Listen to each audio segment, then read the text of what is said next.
before I got in the insurance industry, before I knew anything about insurance, I thought to myself, how many of my family, friends, and relatives either called me or came over and said, hey, Lloyd, who can I buy life insurance from? Who can I buy an annuity from? And when I thought about it, well, nobody. Nobody ever did that. In fact, I left the insurance industry for a while. My wife and I ran group homes for abused and emotionally disturbed children for 14 years. And during those 14 years, not one person ever said, hey, Lloyd, who can I get health insurance from? Not one person ever asked me that. And then when I got back in the insurance industry, only two people have ever talked to me about it. And that was one of my daughters and my sister. Nobody else has ever done that. And I thought, well, here's what's strange about it. When I first got in the insurance industry, I had a manager who taught me a referral script. Most everybody on this call today was probably taught a referral script. And it kind of went something like this. Thank you for letting me earn your business today. A part of how I earn my money is through referrals. Who do you know that I can help with? Plug in product name. Who do you know I can help with life insurance or whatever? And I thought, I wonder if they still teach that today. So I actually got on my phone and I looked at one of the groups I participate in, and somebody asked about referrals. And here's a guy who gave them his script. Now tell me if this sounds familiar. When they thank me, I say the biggest compliment I could receive is a recommendation to help someone else. Do you know of anyone like yourself that could use my help? Truthfully, we've done an injustice to advisors and agents and the way we train them to get referrals. Because what we're doing is we're training them to ask a question that is specifically designed for the consumer to say, I don't know anybody. And that, if you think about it, before you got in the business, how many people came up to you and said, who do you know I can buy insurance from? Probably very few or nobody. So we're teaching advisors how to ask a question so the consumer can say nobody. Well, if that makes sense, then how do you get referrals? Well, if you attach a behavior to a request, you usually get a name. When you're in a home, when you're in an office, we see in the old days, we sold off the wall. So I see your bowling trophy. I see you belong to the Rotaries Club. I see you're a coach on your kids' softball team. When we sold off the wall, hey, I see you're in bowling. How long have you been bowling? And when we learn to ask questions that makes the prospect feel like we like them, sometimes you don't, but that we like them, they tend to disclose, they tend to engage. So some of the questions we can ask are questions that give us the ability to set up the opportunity.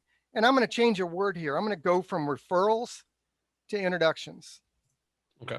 And that's because in some ways, not in always, but in some ways, a referral is getting a name and number from someone that you barely know, right? They just did business with you, to somebody you don't know. And an introduction is getting an introduction from someone who has confidence in you and believes in you to someone they think you can be a benefit to.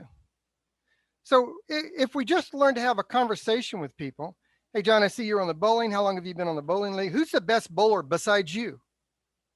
They tend to give you a name.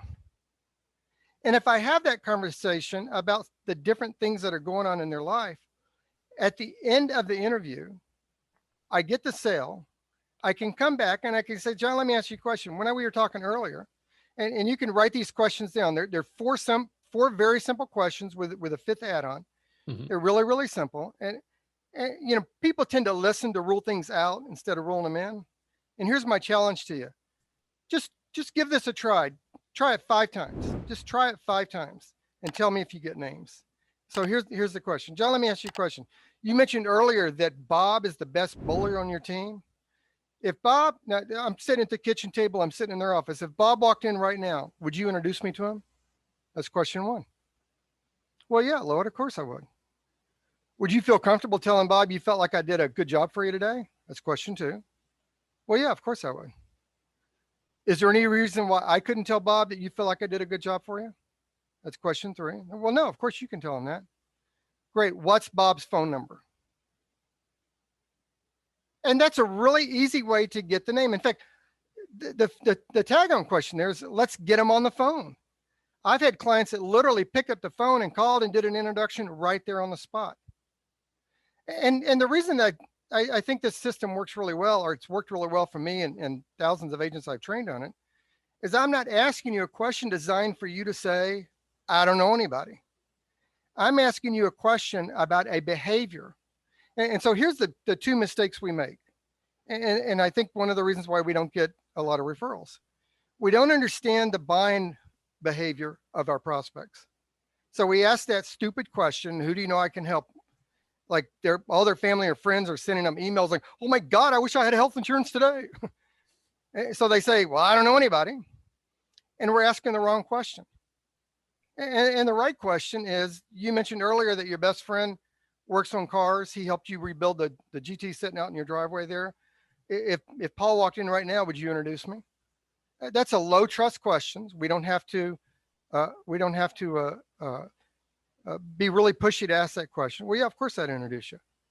Would you feel comfortable telling Paul you feel like I did a good job for you today? Well, yeah, absolutely. Is there any reason why I couldn't tell him that? See, now what we've done, we've aligned ourselves. He's aligned with us. Now we're a team. Well, no, of course you can tell him that. Great. What's his phone number? How can they tell you now? Well, I don't know if I want to give you the number.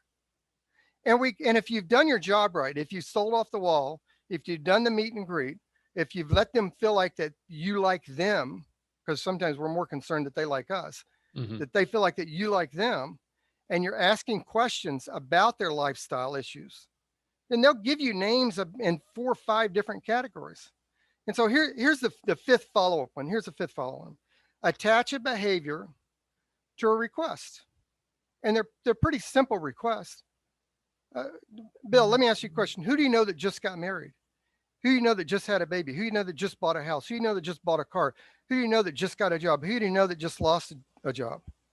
If I ask a question and I attach a behavior to it, based on my relationship, the selling relationship I built with them, I'll get 10, 15 names. Listen, I get the old days where we used to write down on a piece of paper 1 through 10, turn it around, put the pen down there, and then ask them, I make my money by referrals. Who do you know that I can help? And then sit there and stare at them and do the hard close, wait for them to write 10 names down.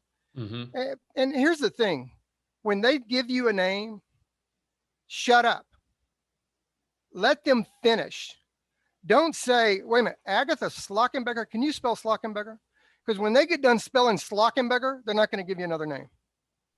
Just write it down. Let them finish. Let them give you the phone number. And after they exhaust the names that they've given you, and I've had people give me 12, 15 names, and then I go back and clean it up. But when you attach a behavior to a request, in most cases, they're going to give you a name. And so the reason I encourage you to get the referrals is the agents that are really, the advisors that are really concerned about getting leads are usually, not all the time, but in my experience, are usually the ones that don't have a book of business. And the reason I say that is if you have a book of business, if you have 750 to 1,400 clients, you might never need a lead again because you're constantly going to be getting referrals. But if you're building a book of business, let's quit asking them a question that's specifically designed for them to say, I don't know anybody.